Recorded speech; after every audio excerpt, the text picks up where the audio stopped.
Commodity act का है, तो इसलिए मैं थोड़ा क्लियर करना चाहता हूँ।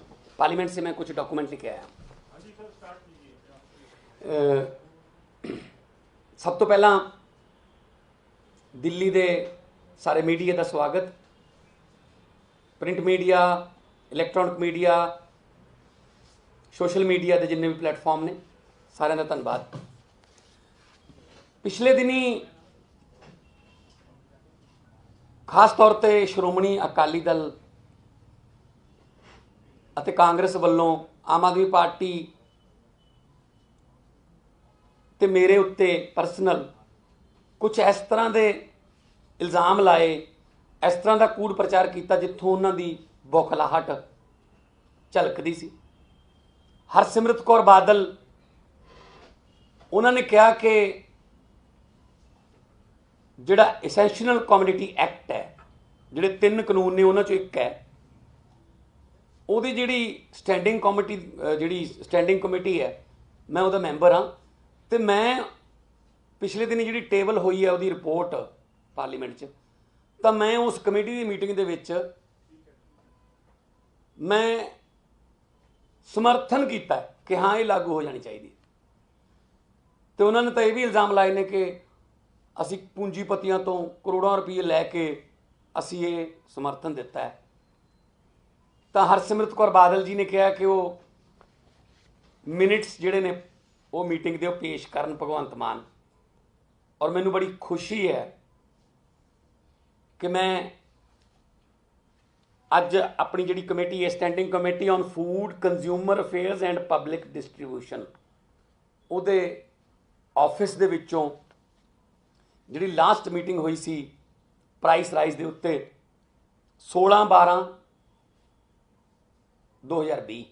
16 दसंबर 2020 ਨੂੰ ਉਹਦੇ मैं मिनट्स लैके आया, लिखती भी ने, प्रिंटड ऑडियो लिखा हुआ नाल, मैं तुहानूं देऊँगा, मेरे कोल कापियां ने। तो बहुत सारे MP उत्थे बोले जिहड़े भी कमेटी दे विच ने, तो मैं हाईलाइट जिहड़ा मैं करके ओरिजिनल है मैं तुहानूं पहुँचा दूँगा। हाईलाइटेड है, हाईलाइटेड। तो हरसिमरत कौर बादल जी शायद सुन रहे होंगे किते ना किते, अज उन्हां दा असली चेहरा सामने आऊगा। उन्होंने भी बाद मैं सवाल पूछदा। यार लिखा श्री भगवंत मान, मेरी बारी आई है, तो मैं की कह रहा हिंदी च पढ़ के सुनाऊंगा। जैसा कि मेरे सहयोगी सांसद उड़ीसा से हैं, उन्होंने भी यही सवाल किया है। आपको ये नहीं लगता ये गल मैं जिहड़े एसेंशियल कमोडिटी दी जिहड़ा डिपार्टमेंट है उहदे जिहड़े ऑफिसर बुलाए हुए सी उन्हां नाल गल कर रहा, मैं सवाल पूछ रहा उन्होंने कमेटी दे विच। ऑडियो भी मेरे को, मैं ऑडियो भी सुनाऊंगा। आपको ये नहीं लगता कि जो आवश्यक वस्तु अधिनियम 2020 है, क्योंकि मैं खुद कॉमर्स का विद्यार्थी हूं, इकोनॉमिक्स का एक फेमस फार्मूला है,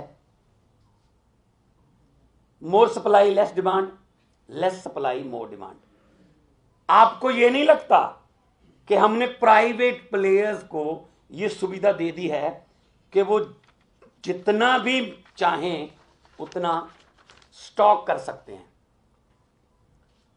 क्योंकि हमने आवश्यक वस्तु अधिनियम में संशोधन किया है।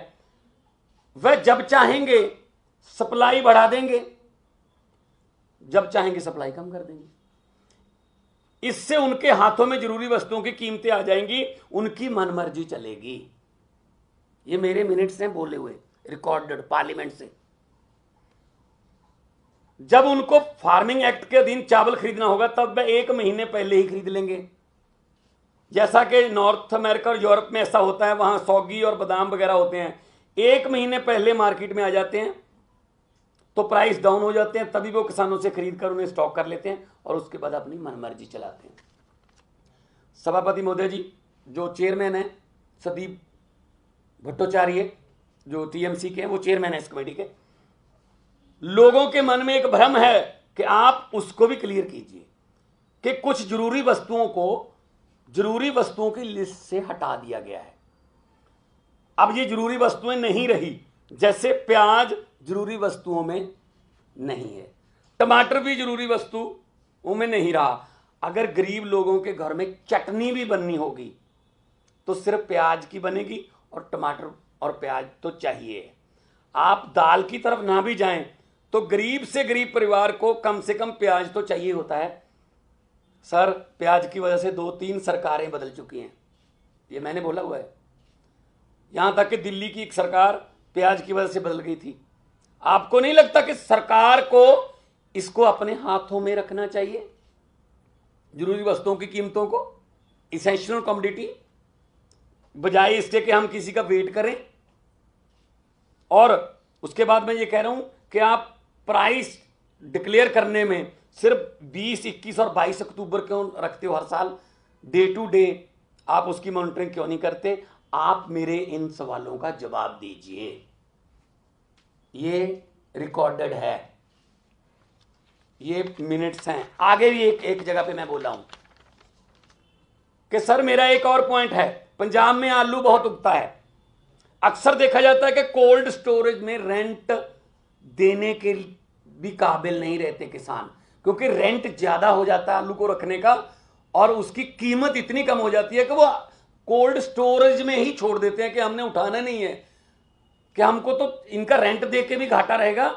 और बाद में वही आलू 2 महीने बाद ब्लैक मार्केट में मिलता है। किसान जब लेकर आते हैं तो सड़क पर ढेर लगाकर चले जाते हैं कि हमें नहीं चाहिए। खास तौर पे जलंधर के एरिया में आलू काफी उगता है, तो इसमें क्या दिक्कत है? एक पॉइंट मैंने आगे भी उठाया है कि जो इंपोर्ट है उसका कानून, चेयरमैन साहब, कई बार 15 दिनों के लिए एक्सपोर्ट बैन हो जाता है, और जैसे ही कीमतें बढ़ती हैं और बड़े पूंजीपति उन शिप्स को अपने कब्जे में ले लेते हैं तो 15 दिन के बाद खोल दिया जाता है, और उसमें मान भी रहे हैं कि हाँ ऐसा होता है। तो मैं आपके सामने ये स्टैंडिंग कमेटी के मिनट्स मैंने रखे हैं। मैं हरसिमरत कौर बादल, जो कि अभी बठिंडा से सांसद भी हैं, 2.5 महीने उनका पूरा परिवार इन्हां बिलों की तारीफ करता रहा, बहुत वधिया बिल ने, ते हुण मेरे ते इस तरह के इल्जाम लाउंदे ने।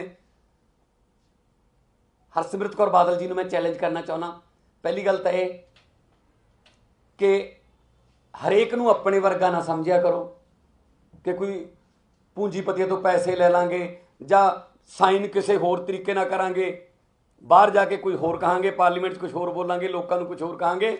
हुण मैं एक चैलेंज करना चाहना हरसिमरत कौर बादल नूं कि मैं तो अपने मिनट्स जिहड़े ने वो पेश करते, पब्लिक जनतक करते अज तुहाडे सामने मीडिया सामने, कि मैं विरोध किया सी। अगे कमेटी है, क्योंकि कमेटी के 31 मैंबर ने, ज़्यादातर वो बीजेपी के ने, तो उन्होंने तो रिपोर्ट जी देनी है।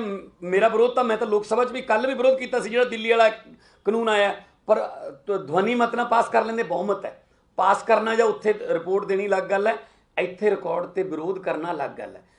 मैं उन्होंने चैलेंज करदा हरसिमरत कौर बादल नूं, अकाली दल नूं, कि हुण तुसीं 5 जून 2020 दे विच ਜਿਹੜੇ ਇਹ ਤਿੰਨੋਂ ਕਾਨੂੰਨ ਆਰਡੀਨੈਂਸ ਦੇ रूप च कैबिनेट च आए सी, जिस कैबिनेट की मैंबर सी हरसिमरत कौर बादल, ਉਹਦੇ भी इस तरह के मिनट्स जारी करन। मैं फिर दोबारे कहना हरसिमरत कौर जी, ਤੁਹਾਨੂੰ चैलेंज करदा मैं कि ਤੁਸੀਂ किसानों के सामने 5 जून 2020 की जिहड़ी कैबिनेट मीटिंग जिहदे विच पहली बार ये तीनों कानून आए सी, ते तुसीं उस मीटिंग दे विच हाज़र सी, ते तुसीं लोकां नूं कहने हो कि मैं उत्थे विरोध किया है, तो इस तरह के मिनट्स जारी करो। तो यदि आडियो जो सुननी चाहते हो तो मैं, क्योंकि सेम ही जिहड़ा जो प्रिंटड है वो आडियो तो ही प्रिंटड है, पर कुछ भरम भुलेखे किसी नूं होणगे वो भी दूर कर।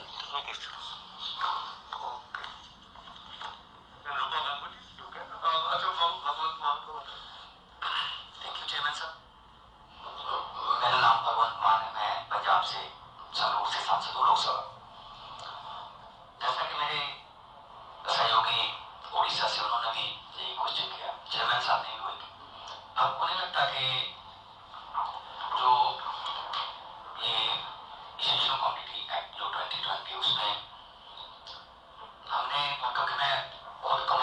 एक्ट वो इकोनॉमिक्स का एक फेमस फार्मूला है, more supply less demand, less supply more demand. आपको नहीं लगता कि हमने प्राइवेट प्लेयर्स को ये सुविधा दे दी कि वो कितना भी स्टॉक कर सकते हैं, एसेंशियल कमोडिटी जरूरी वस्तु एक्ट में हमने सोल्व कर दिया, वो जब चाहेंगे सप्लाई बढ़ा देंगे, जब चाहेंगे सप्लाई कम कर लेंगे, तो उनके हाथ में नहीं आ जाएगा यही मैं पढ़ के सुनाया, क्योंकि मैं वही उसी ऑफिस से ऑडियो भी लेके आया हूँ और उसी ऑफिस से प्रिंट भी लेके आया हूँ। जो पिछले दिनों रिपोर्ट जो सबमिट हुई पार्लियामेंट में, टेबल हुई इसेंशियल कमोडिटी एक्ट के बारे में, standing committee on food consumer affairs and public distribution की, उसमें कुछ विरोधी पार्टियां जो आम आदमी पार्टी की लोकप्रियता से बौखलाहट में हैं, पंजाब में खासतौर पे, उन्होंने कहा कि भगवंत मान उस कमेटी का मेंबर है, भगवंत मान ने साइन कर दिए तो कानून लागू हो गया। 31 मेंबर हैं इस कमेटी के, और जिस दिन उस कमेटी में एसेंशियल कमोडिटी के हमने ऑफिसर्स बुलाए थे, उस दिन जो हुआ उसका ये पूरा खुलासा है। उसमें जो मैंने बोला मेरे नाम पे है, मैं आपको ये दे दूंगा, मैंने ऑलरेडी हिंदी में ये बोल चुका हूं, मैं दोबारा मेरे ख्याल में बोलने की जरूरत नहीं है। मेरे पास ऑडियो भी है, मैंने पेन ड्राइव पे ऑडियो भी ली है। तो मैंने सख्त विरोध किया कि इकोनॉमिक्स का एक फार्मूला है, more supply less demand, less supply more demand. तो आपको नहीं लगता ये कि हमने प्राइवेट प्लेयर्स को ये सुविधा दे दी कि आप जितना मर्जी जखीरेबाजी कर लो, जब चाहे आपने महंगाई बढ़ानी हो तो आप सप्लाई कम कर दो, जब चाहे महंगाई आपके लेवल पर चली गई, आप जो चाहते हो उस रेट पर चली गई, तो सप्लाई आप शुरू कर दो। तो इसेंशियल कमोडिटी जरूरी वस्तुओं में से प्याज और टमाटर को क्यों निकाल दिया गया, जबकि गरीब से गरीब घर में भी चटनी भी बनानी हो तो प्याज और टमाटर तो यूज होते हैं ना, इस्तेमाल होते हैं। तो क्या अब प्याज और टमाटर जरूरी वस्तु नहीं है? तो आप निवाले छीन रहे हो गरीबों से। इस बात पे मैंने आपत्ति उठाई कि गवर्नमेंट को अपने हाथ में रखना चाहिए था ये जो कीमतों का, जो कि कब किसने जखीरेबाजी कितना स्टोरेज करना है, कितना। और पार्लियामेंट में भी जब ये कानून आया था 15 सितंबर को, मैंने तब भी कहा था कि असल में ये एक्ट नहीं है, ये लाइसेंस है जखीरेबाजों के लिए कि आप जितना मर्जी आप स्टोरेज कर सकते हो। तो इस पे अकाली दल और कांग्रेस वाले मेरे पे भड़के कि भगवंत मान उस कमेटी का मेंबर था, इसने समर्थन किया। मैंने वही आज साबित किया कि मैंने समर्थन नहीं किया, मैंने अपना विरोध जताया। आम आदमी पार्टी सड़क से लेकर संसद तक तीनों कानून का विरोध करती आ रही है और करती रहेगी, कर रहे हैं अभी भी।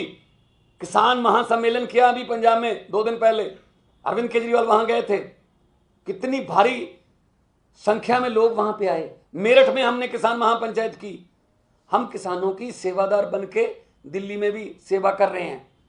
तो अब मैं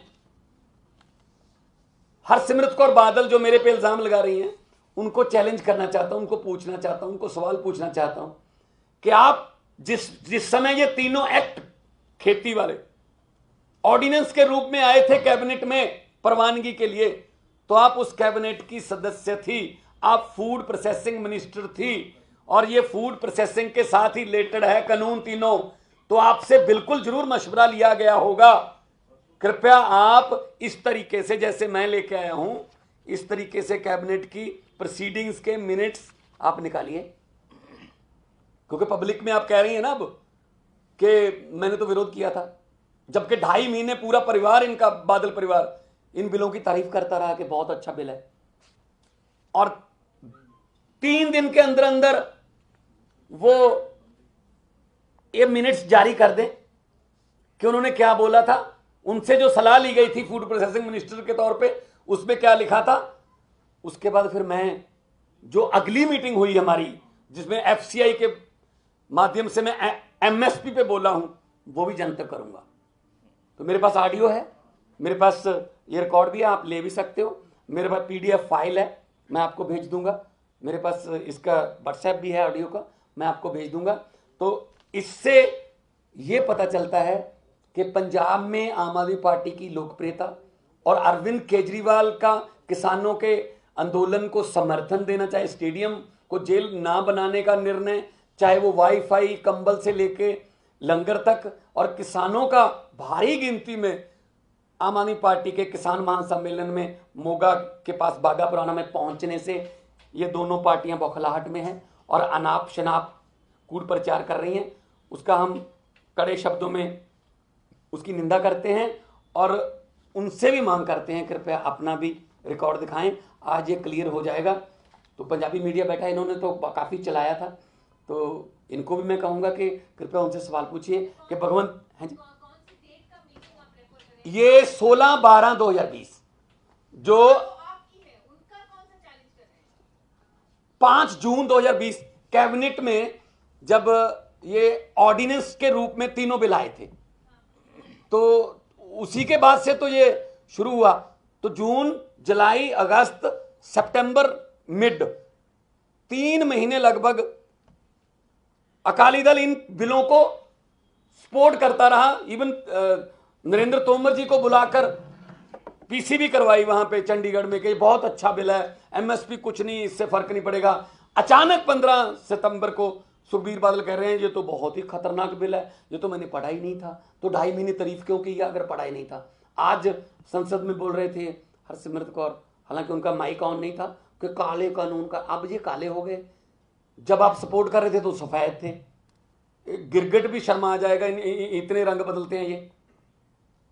तो मैं ये आपको रिकॉर्ड भी दूंगा और आपका धन्यवाद भी करता हूं। मैं पार्लियामेंट में अभी जाना है क्योंकि पार्लियामेंट का हाउस चल रहा है और मैंने बोलना है।